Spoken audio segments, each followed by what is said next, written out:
അസ്സലാമു അലൈക്കും dear friends. ഇന്നത്തെ നമ്മുടെ സ്പെഷ്യൽ നിങ്ങൾ ആരും ഇതുവരെയും ട്രൈ ചെയ്ത് നോക്കിയിട്ടില്ലാത്ത ഒരു അടിപൊളി വെറൈറ്റി റെസിപ്പിയാണ്. നമ്മുടെ ഈ വീഡിയോ കണ്ടുകൊണ്ടിരിക്കുന്ന സമയത്ത് നിങ്ങൾക്ക് ഇഷ്ടപ്പെടുകയാണെങ്കിൽ ഒന്ന് ലൈക്ക് ചെയ്തേക്കണേ. അതുപോലെ തന്നെ നമ്മുടെ ഈ ചാനൽ ആദ്യമായിട്ട് കാണുന്നവരും ഇതുവരെയും സബ്സ്ക്രൈബ് ചെയ്യാത്തവരും പ്ലീസ് ഒന്ന് സബ്സ്ക്രൈബ് ചെയ്തേക്കണേ. ഞാനിടുന്ന വീഡിയോസ് ഉടനടി കിട്ടുന്നതിനായി സബ്സ്ക്രൈബ് ബട്ടന്റെ തൊട്ടടുത്ത് കാണുന്ന ബെല്ലൈക്കൺ കൂടി ക്ലിക്ക് ചെയ്തിട്ട് ഓൾ എന്ന ഓപ്ഷൻ എനേബിൾ ചെയ്യാനും മറക്കല്ലേ.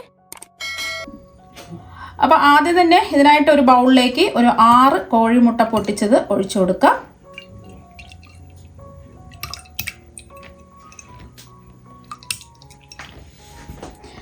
മുട്ട എടുക്കുന്ന സമയത്ത് റൂം ടെമ്പറേച്ചറിലുള്ള മുട്ട എടുക്കുക. ഫ്രിഡ്ജിലിരിക്കുന്ന മുട്ടയാണെന്നുണ്ടെങ്കിൽ കുറച്ച് സമയം പുറത്തെടുത്ത് വെച്ചിട്ട് എടുക്കാവുന്നതാണ്. അപ്പോൾ ഈ മുട്ടയുടെ ഒരു സ്മെല്ലൊക്കെ മാറി കിട്ടുന്നതിന് വേണ്ടിയിട്ട് ഇതിലേക്ക് ഏലക്കാപ്പൊടി ചേർത്ത് കൊടുക്കാം. ഞാനിപ്പോൾ 1 ടീസ്പൂൺ ഏലക്കാപ്പൊടിയാണ് എടുത്തിട്ടുള്ളത്. ഇത് പഞ്ചസാരയും കൂട്ടി പൊടിച്ചത് കൊണ്ടാണ് 1 ടീസ്പൂൺ എടുത്തിട്ടുള്ളത്. പഞ്ചസാര ഇല്ലാതെ സാധാരണ പൊടിച്ചെടുക്കുന്ന ഏലക്കാപ്പൊടിയാണെന്നുണ്ടെങ്കിൽ ഒരു 1/2 ടീസ്പൂൺ ചേർത്ത് കൊടുത്താൽ മതി. അപ്പം ഏലക്കാപ്പൊടിയും ഇല്ലാന്നുണ്ടെങ്കിൽ ഏലക്ക തല്ലി ചേർത്ത് കൊടുത്താലും മതി. അപ്പോൾ ഏലക്കാപ്പൊടിക്ക് പകരം ഏലക്കയുടെ ഫ്ലേവർ ഇഷ്ടമല്ലാത്തവർക്ക് ഒരു 1/2 ടീസ്പൂൺ വാനില എസൻസ് വേണമെങ്കിൽ ചേർത്ത് കൊടുക്കാം. ഇനി നമ്മൾ ആവശ്യത്തിനുള്ള മധുരം ചേർത്ത് കൊടുക്കാം. ഞാനിപ്പോൾ 250 ml കപ്പിന് 1/2 കപ്പ് പഞ്ചസാരയാണ് ചേർത്ത് കൊടുക്കുന്നത്. ഇതൊരു നോർമൽ മധുരമാണ്. കുറച്ചും കൂടെ മധുരമൊക്കെ വേണമെന്നുണ്ടെങ്കിൽ നിങ്ങൾക്ക് കുറച്ചും കൂടെ പഞ്ചസാര എടുക്കാവുന്നതാണ്. ഇനി ഈ മുട്ടയും പഞ്ചസാരയും നല്ലതുപോലെ ഒന്ന് അടിച്ച് എടുക്കാം. അടിച്ചങ്ങ് പതപ്പിക്കേണ്ട ആവശ്യമൊന്നുമില്ല. പഞ്ചസാര എല്ലാം ഒന്ന് അലിഞ്ഞ് കിട്ടണം. ജസ്റ്റ് ഒന്ന് അടിച്ചെടുത്താൽ മതിയാകും. അപ്പോൾ മിക്സിയിലൊന്നും ഇട്ട് അടിക്കരുത്. ഇതുപോലെ വിസ്ക് വെച്ചിട്ടോ അല്ലെങ്കിൽ ഒരു തടിത്തവി വെച്ചിട്ടോ ഒരു ഫോർക്ക് വെച്ചിട്ടോ ഇതുപോലെ ഒന്ന് അടിച്ചെടുക്കുക. അടിച്ച് പതപ്പിക്കേണ്ട ആവശ്യമൊന്നുമില്ല. പഞ്ചസാരയും മുട്ടയായിട്ട് ഒന്ന് യോജിച്ച് വരണം, അത്രയേ ഉള്ളൂ. ഇതിവിടെ ഇരിക്കട്ടെ. ഇനി അടുത്തതായിട്ട് വേണ്ടത് ചിരകി എടുത്ത തേങ്ങയാണ്. അത്യാവശ്യം വലുപ്പമുള്ള 1/2 മുറി തേങ്ങയാണ് ഞാൻ ചിരകി എടുത്തിട്ടുള്ളത്. അപ്പോൾ ഇതിൽ നിന്നും മുറുക്കി പിഴിഞ്ഞ് അതിൻ്റെ പാലെടുത്തിട്ട് ഉള്ളതാണ്. ഇതിപ്പോൾ ഡ്രൈ ആയിട്ടല്ലേ ഇരിക്കുന്നത്. പെട്ടെന്ന് റോസ്റ്റായി കിട്ടുന്നതിന് വേണ്ടിയിട്ടാണ് പാല് മുഴുവനും മുറുക്കി പിഴിഞ്ഞ് എടുക്കുന്നത്. അപ്പോൾ നമ്മൾ തേങ്ങ മുറുക്കി പിഴിഞ്ഞെടുത്ത തേങ്ങാപ്പാലാണ് ഞാൻ അരിച്ചാണ് എടുത്തിട്ടുള്ളത്. ഒരു 2-2.5 ടേബിൾ സ്പൂൺ തേങ്ങാപ്പാലുണ്ടാവും. ഇനി തേങ്ങ മിക്സിയുടെ ജാറിലിട്ടിട്ട് ജസ്റ്റ് ഒന്ന് പൊടിച്ചെടുക്കാം. അപ്പോൾ തേങ്ങ മിക്സിയുടെ ചെറിയ ജാറിലിട്ടിട്ട് നല്ലതുപോലെ ഒന്ന് പൊടിച്ച് എടുത്തിട്ടുണ്ട്. ഇനി നമ്മൾ പൊടിച്ചെടുത്ത തേങ്ങ ഒന്ന് റോസ്റ്റ് ചെയ്തെടുക്കാം. ഒരു പാനിലേക്ക് ഇട്ട് കൊടുക്കാം. മീഡിയം ഫ്ലെയിം വെച്ച് കൊടുക്കുക. ഇതിൻ്റെ നിറം മാറാത്ത രീതിയിൽ ഇതിൻ്റെ നനവൊക്കെ ഒന്ന് മാറി കിട്ടുന്നത് വരെ ഒന്ന് റോസ്റ്റ് ചെയ്തെടുത്താൽ മതി. ഇതുവരെ നിങ്ങൾക്ക് ഡെസിക്കേറ്റഡ് കോക്കനട്ട് ഉണ്ടെന്നുണ്ടെങ്കിൽ ഒരു 1/2 കപ്പ് എടുത്താലും മതി.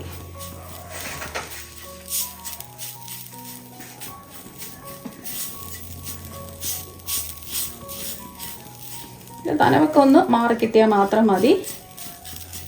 ഒരു 2 മിനിറ്റ് ഒന്ന് റോസ്റ്റ് ചെയ്തെടുക്കാം. ഇപ്പോൾ ഒരു 2 മിനിറ്റ് ആയിട്ടുണ്ട്. തേങ്ങയുടെ നനവെല്ലാം മാറി റോസ്റ്റായിട്ട് പൊടിയായിട്ട് ഇതാക്കിയിട്ടിട്ടുണ്ട്. ഇനി ഇത് ചൂട് മാറാൻ വേണ്ടിയിട്ട് വേറൊരു പാത്രത്തിലേക്ക് മാറ്റി വയ്ക്കാം.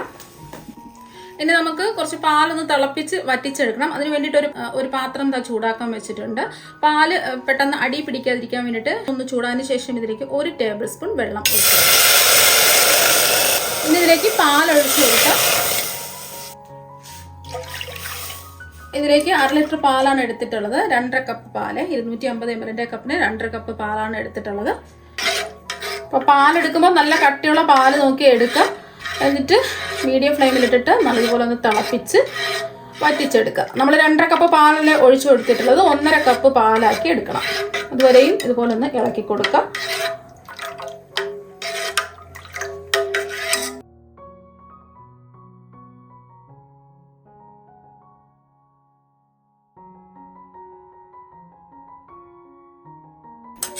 അപ്പോൾ പാല് വറ്റി വന്നിട്ടുണ്ട്. നിങ്ങൾക്ക് പെട്ടെന്ന് പാല് വറ്റി കിട്ടണമെന്നുണ്ടെങ്കിൽ 2-3 ടേബിൾ സ്പൂൺ പാൽപ്പൊടി കൂടി ചേർത്ത് കൊടുത്തിട്ട് നമ്മളിതുപോലെ തിളപ്പിച്ചെടുക്കുകയാണെന്നുണ്ടെങ്കിൽ പെട്ടെന്ന് തന്നെ പാല് വറ്റി കിട്ടും. ഇതിപ്പോൾ ഏകദേശം ഒരു 3 മിനിറ്റ് ഒക്കെ ആയിട്ടുണ്ട്. പാല് വറ്റി 1.5 കപ്പ് പാലായിട്ട് ഇത് മാറിയിട്ടുണ്ട്.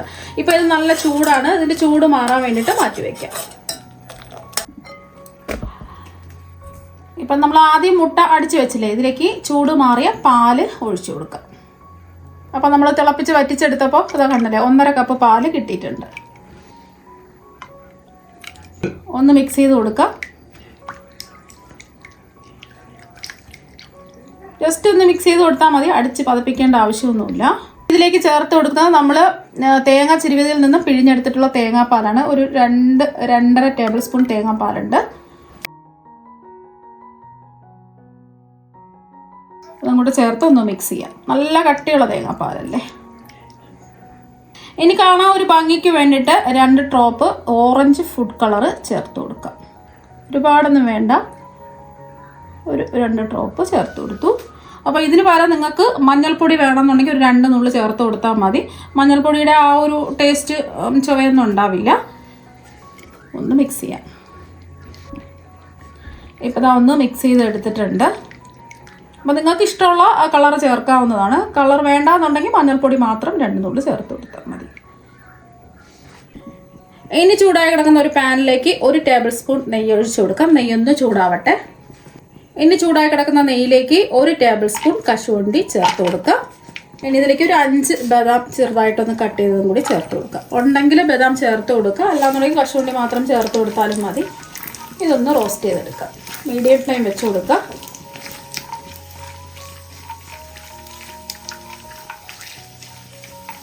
ഇപ്പോൾ കശുവണ്ടിയുടെ നിറമൊക്കെ ചെറുതായിട്ടൊന്ന് മാറി വരുന്ന സമയത്ത് 2 ടേബിൾ സ്പൂൺ ഉണക്കമുന്തിരിയും കൂടി ചേർത്ത് കൊടുക്കാം. ഞാനിപ്പോൾ 2 കളറിലാണ് ഉണക്കമുന്തിരി എടുത്തിട്ടുള്ളത്. ഏതെങ്കിലും ഒരു കളർ എടുത്താലും മതി. ഈ ഉണക്കമുന്തിരിയൊക്കെ ഒന്ന് വീർത്ത് വരട്ടെ. ഇപ്പോൾ ഉണക്കമുന്തിരിയൊക്കെ വീർത്ത് വന്നിട്ടുണ്ട്. ഇത് നമുക്ക് നെയ്യിൽ നിന്ന് കോരി മാറ്റാം. ഇനി ഇത് മാറ്റി വയ്ക്കാം. ഇനി ബാക്കി വന്ന ഈ ചൂടായി കിടക്കുന്ന നെയ്യിലേക്ക് നമ്മുടെ മുട്ടയുടെ മിക്സ് ഒന്ന് കലക്കിയിട്ട് ഒഴിച്ചു കൊടുക്കാം. ഫ്ലെയിം ഒന്ന് കുറച്ച് വെച്ച് കൊടുക്കാം.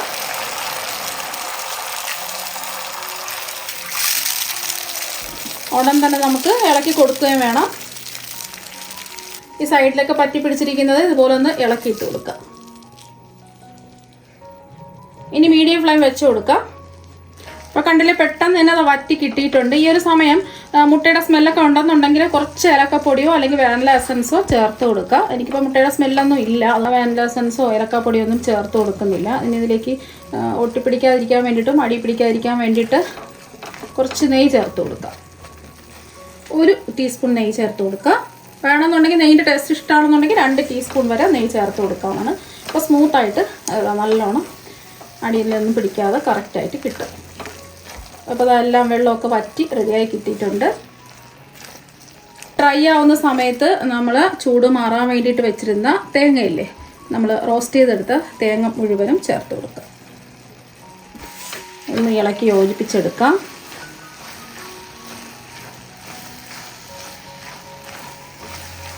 നല്ലതുപോലെ ഒന്ന് ഡ്രൈ ആയി കിട്ടണം, പൊടി പൊടിയായിട്ട് ഇത് കിട്ടണം. അതുവരെയും ഒന്ന് ഇളക്കി കൊടുക്കാം. ഈ ഒരു സമയം മധുരമൊക്കെ ഉണ്ടോ എന്നൊന്ന് ചെക്ക് ചെയ്ത് നോക്കുക. ആവശ്യമെങ്കിൽ മധുരം ചേർത്ത് കൊടുക്കുക. ഇനി ഇതിലേക്ക് മധുരം ഒന്ന് ബാലൻസ് ചെയ്യാൻ വേണ്ടിയിട്ട് 1 നുള്ള് ഉപ്പ് ചേർത്ത് കൊടുക്കാം. 1 നുള്ള് ചേർത്ത് കൊടുത്താൽ മതി. വീണ്ടും നമുക്ക് ഇളക്കി കൊടുത്ത് ഒന്ന് ഡ്രൈ ആക്കി എടുക്കാം. അപ്പോൾ നല്ലതുപോലെ ഡ്രൈ ആയി കിട്ടിയിട്ടുണ്ട്.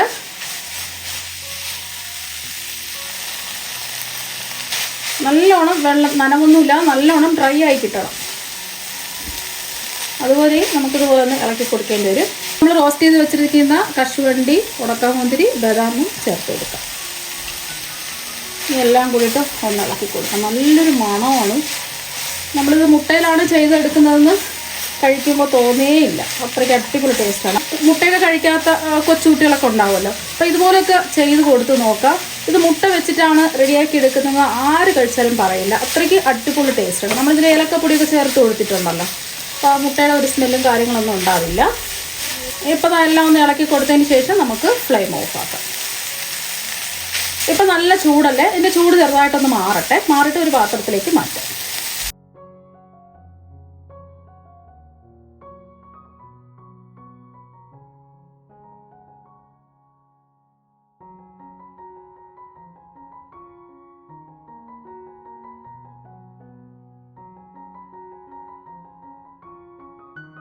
എല്ലാം ഒരു പ്ലേറ്റിലേക്ക് മാറ്റിയിട്ടുണ്ട്. കുറച്ച് കാണാൻ ഒരു ഭംഗിക്ക് വേണ്ടിയിട്ട് കുറച്ച് പിസ്ത ചെറുതായിട്ടൊന്ന് കട്ട് ചെയ്തെടുത്തത് ഇതിൻ്റെ മുകളിലായിട്ട് ഇങ്ങനെ വിതറി കൊടുക്കാം. പൊടിച്ചെടുക്കുകയോ അല്ലെങ്കിൽ ചെറുതായിട്ടൊന്ന് കട്ട് ചെയ്തെടുക്കുകയോ ചെയ്യുക. ഇതൊന്നും വേണം നിർബന്ധമൊന്നുമില്ല, കാണാൻ ഒരു ഭംഗിക്ക് വേണ്ടിയിട്ടാണ്. ഇതിൻ്റെ മുകളിലായിട്ട് കുറച്ച് ബദാം നീളത്തിൽ കട്ട് ചെയ്തതും കൂടി ചേർത്ത് കൊടുക്കാം.